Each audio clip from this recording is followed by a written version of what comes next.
And what has Martin Penny gained from his outrageous claims? Nothing. Not one single thing.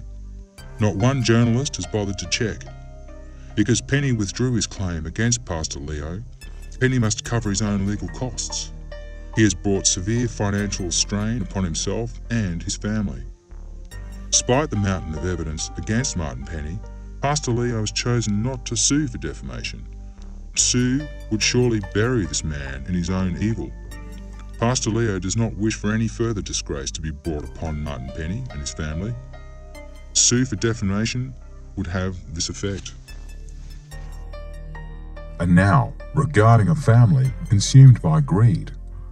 In June of 2009, after hearing and believing the Holy Gospel preached at Agape Ministries and experiencing marked improvement in her health, Silvana Mercuri, a lady with significant disabilities following a stroke caused by a brain tumor years earlier, decided to sell her investment property. July of 2009, the real estate agent selling her property found a suitable buyer and a contract of sale was written and signed by all parties. At some time later, an addendum was written and signed, increasing the price by $130,000.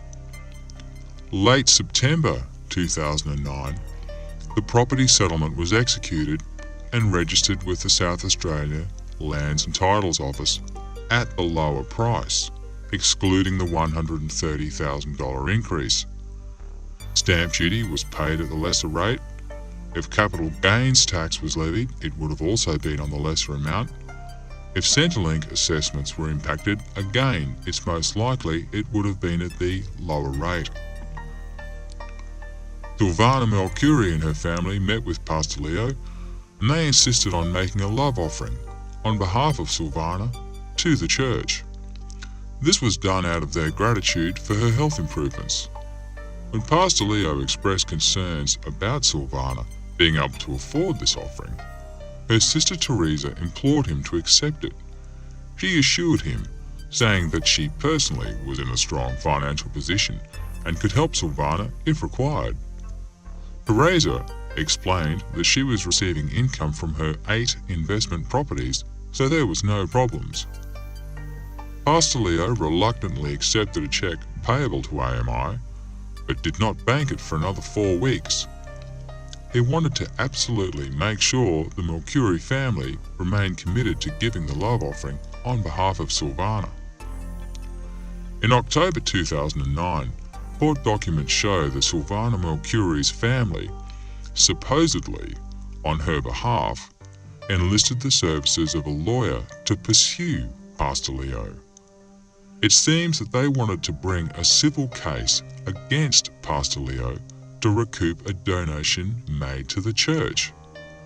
Same month that the donation was made, with the amount being far and above what was actually given. What sinister motive did they have for these deceitful actions?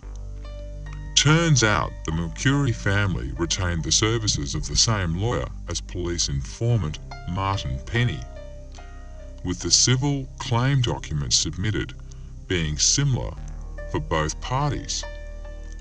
Both claims were actually lodged within a few days of each other. The detailed list of assets in their application to the court for a freeze order, including supposedly confidential AMI bank account information, exactly matched that lodged by Penny. It appeared the Mercuri family had colluded with Martin Penny in a premeditated and calculated attempt to defraud Pastor Leo and the AMI parishioners whose monies were held on trust by AMI. Because Pastor Leo and the board members were by now being held by authorities in Fiji for overstaying their visas, they could not present for the trial. To further compound their difficulties, their defence lawyers withdrew because with all funds frozen, the lawyer fees were not able to be paid. In their absence and without legal representation, the presiding judge chose not to examine the evidence, but rather to rule in favour of the plaintiff. It is firmly believed that the testing of the facts would have led to a very different outcome. And now back to the devious and detestable actions of the ATO.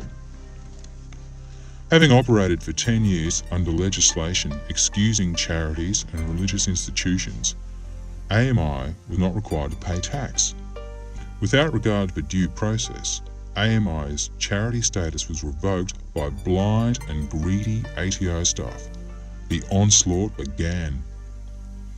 A few weeks after revoking the charity status in June 2010, the ATO began an audit of AMI spanning the previous 10 years. To even call it an audit is, in our opinion, a joke. For how can any credible audit ignore 10 years of expenses? How can a charity operate without any expenses except bank fees?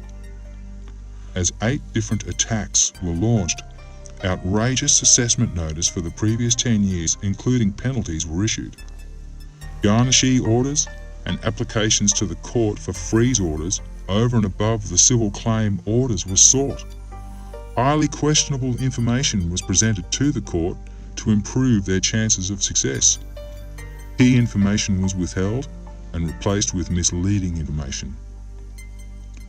AMI's objection to the assessments was treated with disdain.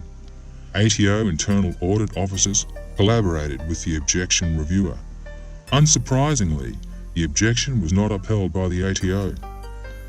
Using the court to bully AMI, the Australian Tax Office blitzed the church and charity with even more actions, aggressively pursuing a debt recovery strategy regardless of its legitimacy. Even threatening to sell Pastor Leo's home, putting his wife, children and grandchildren out on the street. Seasoned tax lawyers were appalled, commenting never before had they seen anything like this. AMI supporters supplied reams of evidence, videos and signed testimonials in vain. Ignoring it all, tax officers relentlessly continued their rampage, demanding properties be sold and monies paid, regardless of AMI's appeal to the independent AAT. Through all of this, the ATO has proven itself to be one of the most immoral and brutal operations in this nation. However, its dictatorial reign will shortly be put to an end. Conclusions. It has been clearly demonstrated that greed, envy, naked ambition, and abuse of power can and does destroy the legitimate. That Pastor Leo is not a fraudster, but rather a dedicated servant of God.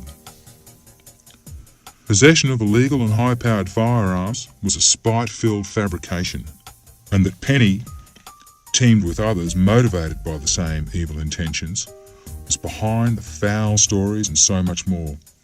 The wicked plan was underpinned by powerful people whose own agenda was to grab those lucrative exploration mining leases. As a Sapole informant and instigator of a malicious lawsuit, Penny was responsible for the ammunition found hidden in shipping containers. He himself supplied proof of its purchase. AMI's Cutpo property is a genuine rehabilitation centre.